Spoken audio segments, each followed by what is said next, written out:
Good morning everyone. हम लोगों का डाइजेस्टिव सिस्टम कंप्लीट हो गया था। नाउ अभी हम नया सिस्टम स्टार्ट करते हैं जिसका नाम है रेस्पिरेटरी सिस्टम। रेस्पिरेटरी सिस्टम को हिंदी में बोलते हैं श्वसन तंत्र। ठीक है, तो ये आपके पास में यहाँ श्वसन तंत्र का डायग्राम है जो स्टार्ट कहाँ से हो रहा है, नोज से स्टार्ट हो रहा है। ठीक है, और यहाँ पर आपके लंग्स के अंदर जाकर के एल्वेलोई होती है। ठीक है, कुप्पिकाएं होती है, वहां जाकर के ये फिनिश होता है। नीचे एक डायफ्राम है जिसके ऊपर लंग्स क्या होते हैं, टिके हुए होते हैं। ठीक है, तो ये स्ट्रक्चर किसकी है, हमारी रेस्पिरेटरी सिस्टम की है। सबसे पहले जो क्वेश्चन पुट होता है वो ये क्वेश्चन पुट होता है कि रेस्पिरेशन क्यों मस्ट है। तो आपको भी पता है कि रेस्पिरेशन इसलिए जरूरी है कि हम जब खाना खाते हैं, ठीक है, भोजन लेते हैं, तो भोजन के अंदर से जब हम भोजन जब गैन करते हैं तो आप लोगों ने देखा था, जब हमने डाइजेस्टिव सिस्टम पढ़ा था, तो भोजन लास्ट में ग्लूकोज में कन्वर्ट होता है और इस ग्लूकोज से ही हमारी बॉडी क्या करती है, एनर्जी कंज्यूम करती है। तो इस ग्लूकोज को ब्रेक डाउन करने के लिए, ग्लूकोज को तोड़ने के लिए जिस चीज की जरूरत होती है वो होती है ऑक्सीजन गैस। ये ग्लूकोज ऑक्सीजन गैस की ही प्रेजेंस में क्या होता है, टूटता है। तो इसलिए हमें क्या है, रेस्पिरेशन करना क्या होता है, मस्ट होता है, जरूरी होता है। तो अब पहला क्वेश्चन आप लोगों के दिमाग में क्लियर हो गया होगा कि रेस्पिरेशन क्यों जरूरी है। रेस्पिरेशन इसलिए जरूरी है कि हम जो खाना खा रहे हैं वो खाना लास्ट में ग्लूकोज के रूप में स्टोर हो रहा है। वो ग्लूकोज हमें एनर्जी नहीं देगा। उस ग्लूकोज को ब्रेक डाउन करने के लिए हमें क्या चाहिए, रेस्पिरेशन करना जरूरी है, क्योंकि रेस्पिरेशन के थ्रू हमें क्या मिलेगी, ऑक्सीजन मिलेगी। और ऑक्सीजन क्या है, एक प्राणवायु गैस है। ठीक है, अब पहला क्वेश्चन ये आता है कि जब कोई भी ह्यूमन बीइंग, ठीक है, तो इनहेल करता है, इनहेल यानी सांस अंदर लेता है। ठीक है, जब भी कोई पर्सन इनहेल करता है तो इनहेल करते वक्त वो कौन सी गैस अंदर लेता है। ठीक है, तो हम लोग बचपन में यही पढ़ते थे कि हम O2 तो क्या है, अंदर लेते हैं और CO2 बाहर एक्सहेल करते हैं। ठीक है ना, तो जबकि ऐसा होता नहीं है। ठीक है, होता नहीं है, बिल्कुल भी ऐसा नहीं होता। हम जब गैस अंदर लेते हैं, जो एनवायरनमेंट में जो कंपोजिशन आप लोगों ने पढ़ रखा है, एनवायरनमेंट का कंपोजिशन क्या है, 78% क्या है, नाइट्रोजन है। ठीक है, 21% क्या है, ऑक्सीजन है, और अदर गैसेज 0.1% क्या है, अदर गैसेज, जिसमें कार्बन डाइऑक्साइड, आर्गन वगैरह या वाटर वेपर वगैरह आएगी। ठीक है, तो जब भी हम इनहेल करते हैं या अंदर जब सांस लेते हैं तो सांस में ऐसा नहीं होता कि ऑक्सीजन आती है और ऐसे बोलती है कि खाली मैं ही अंदर जाऊंगी, ऐसा कुछ नहीं होता। जब हम इनहेल करते हैं तो हम सारी की सारी ये जो एयर के अंदर जो गैसेज प्रेजेंट है, ये सारी गैसेज हम अपनी बॉडी के अंदर लेते हैं। ठीक है, नोज के थ्रू। तो ये चीज हमेशा याद रखना कि जब भी कोई पर्सन इनहेल कर रहा है या सांस ले रहा है, ठीक है, सांस ले रहा है, तो वो खाली ऑक्सीजन अंदर नहीं ले रहा है, वो इस एयर के अंदर प्रेजेंट, एयर की कॉम्पोजिशन के अंदर प्रेजेंट जो 78% नाइट्रोजन है, 21% ऑक्सीजन है और 0% जो अदर गैसेज है, जिसमें कार्बन डाइऑक्साइड, आर्गन है या फिर वाटर वेपर्स है, उन सबको वो क्या कर रहा है, इंटेक कर रहा है, अंदर ले रहा है। ठीक है, इनहेल कर रहा है। तो सुनना बच्चों, अब हम लोगों ने इतनी सारी गैसेज अंदर ली है। ठीक है, तो अब हमारी बॉडी के अंदर जो हमारा ब्लड है, उस ब्लड से कौन सी गैस बाइंड होती है, ब्लड से खाली ऑक्सीजन गैस जुड़ती है। इसीलिए हमें बचपन में ये पढ़ाया जाता है कि जब हम इनहेल करते हैं, सांस अंदर लेते हैं, तो हम कौन सी गैस लेते हैं, ऑक्सीजन गैस। जबकि ये सही नहीं है। सही ये है कि जब हम इनहेल करते हैं तो हम सारी गैस अंदर लेते हैं, बट हमारी ब्लड से जाकर के कंबाइन होने का काम कौन करता है, सिर्फ ऑक्सीजन गैस कंबाइन होने का काम करती है। इसलिए हमें ये पढ़ा दिया जाता है कि आप लोग अंतः श्वसन के अंदर क्या है, ऑक्सीजन लेते हैं। ठीक है, अब एक और क्वेश्चन पुट होता है कि जब हम इनहेल के समय ये जब सारी गैसेस ले रहे हैं जो एनवायरनमेंट के अंदर प्रेजेंट है, 78 नाइट्रोजन ले रहे हैं, 21 हम ऑक्सीजन ले रहे हैं, और इसके अलावा 0.1% जब हम लोग अदर CO2 वगैरह अदर गैसेज ले रहे हैं, तो ये इनहेल में ले रहे हैं। ठीक है, जब भी हम इनहेल करते हैं तो ये सारी गैस अंदर लेते हैं। अब एक और क्वेश्चन पुट होता है कि एक्सहेल करते हैं तब क्या होता है, बाहर जब सांस बाहर निकालते हैं तो कौन सी गैस बाहर निकलती है। तो देखिए बच्चों, सांस जब बाहर निकालते हो तो ये तो कहीं कंबाइंड नहीं हुई थी, नाइट्रोजन गैस ब्लड से जाकर के नहीं जुड़ी थी, तो ये जितनी थी उतनी की उतनी बाहर आ जाती है। ऑक्सीजन जो है वो ब्लड से जाकर के कंबाइन होती है। अंदर जाते वक्त ऑक्सीजन की अमाउंट कितनी थी, 21%, बाहर निकलते समय, एक्सहेल होते समय 70% ऑक्सीजन हो जाता है। मतलब हमारे ब्लड से जाके जो कंबाइन हुई है वो गैस क्या है, ऑक्सीजन है। ठीक है, अंदर जाते वक्त कार्बन डाइऑक्साइड कितनी थी, 0.1% थी, बाहर निकलते वक्त ये 4% की अप्रोक्सीमेटली हो जाती है। ठीक है, तो इट मींस हमें क्या पढ़ा दिया जाता है कि एक्सहेल करते समय CO2 बाहर निकलती है और इनहेल करते समय CO2 अंदर जाती है, जबकि होता ऐसा कुछ नहीं है। इनहेल में ये सारी गैसेज अंदर जाती है जिनका अमाउंट आपके सामने लिखा हुआ है। एक्सहेल जब हम सांस को बाहर छोड़ते हैं, ठीक है, ये सांस को बाहर छोड़ने वाली प्रोसेस है। जब हम एक्सहेल करते हैं तब क्या होता है, नाइट्रोजन जितना 78 रहता है वो उतना को उतना बाहर निकलता है, ऑक्सीजन की अमाउंट कम हो जाती है, रिड्यूस हो जाती है, 17% ही रहती है, और कार्बन डाइऑक्साइड की अमाउंट बढ़ जाती है। कार्बन डाइऑक्साइड कितना हो जाता है, 4%। 4%। तो हम कह सकते हैं कि हम लोग जब इनहेल करते हैं तो ऑक्सीजन गैस अंदर लेते हैं और एक्सहेल करते हैं तब हम लोग कार्बन डाइऑक्साइड बाहर छोड़ते हैं। तो ये तो आपको पता चल गया, ठीक है। इसके अलावा आप लोगों ने ये भी पढ़ा होगा फोटोसिंथेसिस के प्रोसेस के अंदर प्लांट क्या होते हैं, हमें क्या प्रोवाइड करवाते हैं, ऑक्सीजन प्रोवाइड करवाते हैं, ठीक है, और हम उन्हें क्या देते हैं, रेस्पिरेशन के थ्रू हम उन्हें CO2 देते हैं। तो इस टाइप से गैसेस का एक्सचेंज हम लोगों ने पहले पढ़ लिया है, ठीक है। तो अब हम हमारे रेस्पिरेटरी सिस्टम पे आते हैं कि रेस्पिरेटरी सिस्टम श्वसन तंत्र को कहते हैं, जिसको 2 पार्ट्स में डिवाइड किया गया है। यहाँ पे आप डायग्राम की ओर आइए।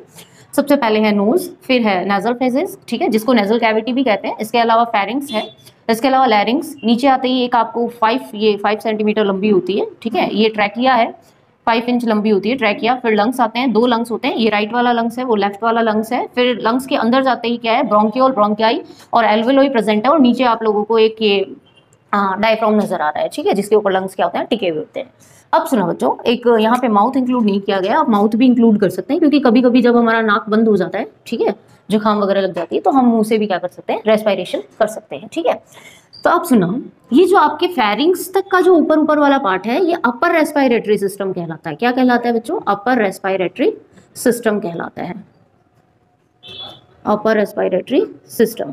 और ये जो लैरिंग्स से लेकर के लैरिंग्स तक का जो पार्ट है वो अपर रेस्पिरेटरी सिस्टम कहलाता है, और ट्रैकिया से लेकर के नीचे जो डायफ्राम तक का है वो लोअर कहलाता है, ठीक है, वो लोअर या फिर हम बोल सकते हैं निचला श्वसन तंत्र, तो लोअर रेस्पिरेटरी सिस्टम कहते हैं इसको।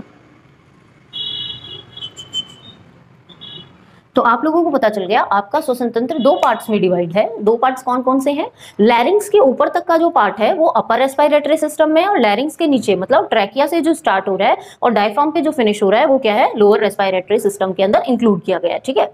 अब देखना बच्चों, अपर रेस्पिरेटरी सिस्टम के अंदर कौन कौन से पार्ट पढ़ोगे आप लोग, नोज के बारे में पढ़ोगे और माउथ के बारे में पढ़ोगे, ठीक है, फेरिंग्स के बारे में पढ़ोगे और लैरिंग्स के बारे में, मतलब आप लोग कुल मिला के 4 पार्ट्स के बारे में पढ़ोगे, नोज, माउथ, फेरिंग्स और लैरिंग्स। लोअर रेस्पिरेटरी सिस्टम में आप लोग ये जो ट्रैकिया है आपको, जिसको आप विंड पाइप भी बोलते हैं, ठीक है, उसके बारे में पढ़ोगे। विंड पाइप जब जैसे ही चेस्ट कैविटी में जाती है तो 2 पार्ट्स में डिवाइड हो जाती है, चेस्ट कैविटी में लंग्स के अंदर जाकर के इंटर हो जाती है, ब्रोंकाई, ब्रोंकियोल और एल्वेलोई में डिवाइड हो जाती है, ठीक है, और नीचे आप डायफ्राम के बारे में पढ़ोगे। तो हम बोल सकते हैं कि इसमें 4 पार्ट्स के बारे में पढ़ेंगे, और इसमें ट्रैकिया, लंग्स, ब्रोंकाई, ब्रोंकियोल, एल्वेलोई और डायफ्राम के बारे में हम लोग पढ़ने वाले हैं। तो सबसे पहले हम लोग अपर रेस्पिरेटरी सिस्टम को देखते हैं, लोअर रेस्पिरेटरी सिस्टम को हम बाद में पढ़ेंगे। अपर रेस्पिरेटरी सिस्टम में फर्स्ट चीज क्या है बच्चों, नोज है। क्या है, नोज, ठीक है। तो नोज आप लोगों ने देखा होगा, नोज को जब आप लोग देखते हो, ठीक है, तो नोज में आप लोगों को हेयर लाइक स्ट्रक्चर नजर आती है, जिनको क्या कहते हैं हम लोग, सीलिया कहते हैं। क्या कहते हैं बच्चों, सीलिया कहते हैं, ठीक है ना। और इसके अलावा आपके नोज में आपको म्यूकस भी नजर आती है, श्लेष्मा भी नजर आती है। क्या नजर आती है, श्लेष्मा, ठीक है। तो आप अपने नोज में 2 पार्ट्स, ये एक फ्लैप है जिसके द्वारा नोज को 2 पार्ट्स में डिवाइड किया गया है। तो यहाँ पर नोज में आप लोग 2 स्ट्रक्चर देखेंगे। फर्स्ट स्ट्रक्चर का नाम क्या है, सीलिया, जो आपको बाल आसानी से नजर आ जाएंगे, आप मिरर में देख लेना, और एक श्लेष्मा जिसको हम लोग बोल सकते हैं म्यूकस, ठीक है। अब देखो एक्चुअल में ये क्या काम करते हैं, नोज क्या काम करता है तुम्हारी रेस्पिरेटरी सिस्टम में। नोज तुम्हारी रेस्पिरेटरी सिस्टम में एक बहुत इंपॉर्टेंट रोल प्ले करता है। वो रोल ये है कि नोज जब हम बाहर से सांस को इनहेल करते हैं, ठीक है, ब्रीथ करते हैं, सांस जब अंदर लेते हैं, तब उस टाइम पे देखो एनवायरनमेंट के अंदर धूल भी है, पॉलन्स भी है, हम बोल सकते हैं फफूंद लाइक चीजें भी है, और डस्ट मटेरियल है, ठीक है। तो ये सारी चीजें तुम्हारे यहाँ विंड पाइप के अंदर से होते हुए लंग्स तक ना पहुंच जाए, इसलिए ये तुम्हारी एयर को प्यूरिफाई करने का काम करते हैं, फिल्टर करने का काम करते हैं, साफ करने का काम करते हैं, ठीक है। तो नोज के अंदर जो सीलिया वगैरह प्रेजेंट है, म्यूकस वगैरह प्रेजेंट है, वो जब तुम इनहेल करते हो तो इनहेल के समय जो तुम्हारी एयर, जो तुम एयर ले रहे हो, अंदर ले रहे हो, उसको साफ करने का काम करेंगे, फिल्टर करने का काम करेंगे। एयर में जो धूल है, परागकण है, पॉलन जो है, फफूंद जो है, उन सबको क्या करेंगे, वही ट्रैप कर लेंगे, ठीक है। और फिर खाली प्योर एयर ही अंदर जाने देंगे, प्योर नहीं कर सकते, हम बोल सकते हैं क्लीन एयर, साफ जो हवा है वो अंदर जाने देंगे, ठीक है। अब ये क्वेश्चन आता है कि माउथ से रेस्पिरेशन करना भी हो सकता है। कभी कभी जब हमारी जुकाम लग जाती है तो हमारा नाक बंद हो जाता है, और हम लोग किससे रेस्पिरेशन करते हैं, हम माउथ से रेस्पिरेशन करते हैं। बट एक क्वेश्चन यहाँ पे पुट ये होता है कि बेटर कौन सा है, नोज से किया गया रेस्पिरेशन या माउथ से किया गया रेस्पिरेशन। तो ये कॉमन सा क्वेश्चन है, ठीक है। और इस क्वेश्चन का आंसर यही होगा कि भाई माउथ में किसी टाइप का सीलिया नहीं प्रेजेंट है, ठीक है, माउथ में किसी टाइप की श्लेष्मा नहीं प्रेजेंट है। तो अगर हम मुंह से सांस लेंगे तो धूल, मिट्टी, जितने भी डस्ट पार्टिकल्स है, पोलन वगैरह है, फफूंद वगैरह है, वो सब हमारे किस में चले जाएंगे, रेस्पिरेटरी सिस्टम के अंदर चले जाएंगे और उससे हमारी बहुत सारी बीमारियां हो सकती है। तो माउथ से किया गया रेस्पिरेशन बिल्कुल भी सही नहीं है, जस्ट बिकॉज क्यों, क्योंकि ये एयर को फिल्टर नहीं करता है। नोज से किया गया रेस्पिरेशन एकदम अच्छा होता है, जस्ट बिकॉज ऑफ क्यों, क्योंकि ये हमारी एयर को क्या कर देता है, फिल्टर कर देता है और क्लीन एयर कहाँ पहुंचाता है, अंदर विंड पाइप तक लेके जाता है। तो ये आप लोगों को दो स्ट्रक्चर आप लोगों ने देख लिए। फर्स्ट स्ट्रक्चर आप लोगों ने नोज के बारे में देखा, सेकंड आप लोगों ने माउथ के बारे में देखा। अब देखो बच्चों, एक क्वेश्चन और पुट होता है, वो क्वेश्चन भी स्टार्टिंग का ही क्वेश्चन है। क्वेश्चन ये, what is the difference between breath and respiration. देखो सांस लेना, देखो ब्रीथिंग भी है सांस लेना, रेस्पिरेटरी भी है सांस लेना, ठीक है। रेस्पिरेशन का मतलब भी सांस लेना होता है, ब्रीथिंग का मतलब भी सांस लेना होता है। तो फिर दोनों में डिफरेंस क्या है? तो दोनों में डिफरेंस ये है, ब्रीथ यानी एक फिजिकल प्रोसेस है, मैं सांस अंदर ले रही हूँ, सांस बाहर निकाल रही हूँ, बस नॉर्मल सांस अंदर लेना, सांस बाहर निकालना, ये एक फिजिकल प्रोसेस है जो आप लोग देख पा रहे हो, ठीक है ना, ये होती है ब्रीथ। जबकि रेस्पिरेशन किसको कहते हैं? इस रेस्पिरेशन में आप ये पढ़ोगे कि वो खाना तुम्हारी सेल के अंदर जाकर के तुम्हारे ग्लूकोज को ब्रेक डाउन करके एटीपी का फॉर्मेशन कर देगा, ठीक है।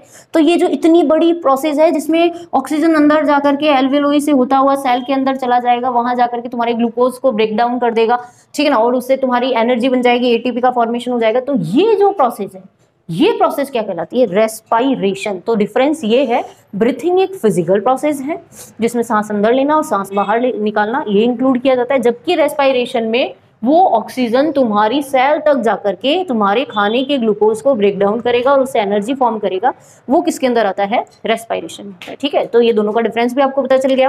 इन दोनों में से बेटर कौन है, नोज और माउथ में से, ये भी आपको पता चल गया, जस्ट बिकॉज ऑफ उसके पास सीलिया है और इसके पास में सीलिया नहीं है, उसके पास म्यूकस है, इसके पास म्यूकस नहीं है, तो वो ट्रैप कर लेगा, ये धूल और मिट्टी के कणों को ट्रैप नहीं कर पाएगा।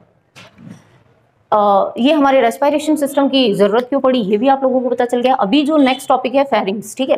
फेरिंग्स के बारे में मैंने आप लोगों को बता दिया था, जब आप फेरिंग्स ये कॉमन स्ट्रक्चर है, जब मैंने फूड पाइप पढ़ाया था तो मैंने आपको बताया था कि फेरिंग्स के यहीं से ये जो विंड पाइप खुल रही है, इसके पीछे से, पीछे की ओर से यहाँ से फूड पाइप भी जाती है बच्चों, क्या जाती है? Food pipe. ये मैंने आपको पढ़ा दिया था उसी टाइम पे। तो ये फेरिंग्स के यहाँ एक फ्लैप, एक घाटीनुमा एक ढक्कन लगा होता है जिसको हम लोग एपिग्लोटिस कहते हैं, ठीक है। तो ये एपिग्लोटिस क्या करते हैं, आपकी विंड पाइप को बंद कर लेती है ताकि वो खाना कहाँ चला जाए, यहाँ फेरिंग से होता होगा इस फूड पाइप के अंदर चला जाए, ठीक है।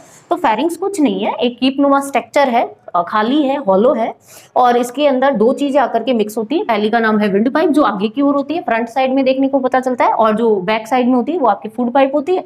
और यहाँ पे एक एपिग्लोटिस होता है जो आपके खाने को फूड पाइप के अंदर ही भेजता है, मतलब आपको इंश्योर करता है कि आपका खाना फूड पाइप में ही जा रहा है और आपकी हवा जो है वो विंड पाइप में ही जाएगी। तो ये है फेरिंग्स का काम। लैरिंग्स का काम हम लोग कल देखेंगे, ओके।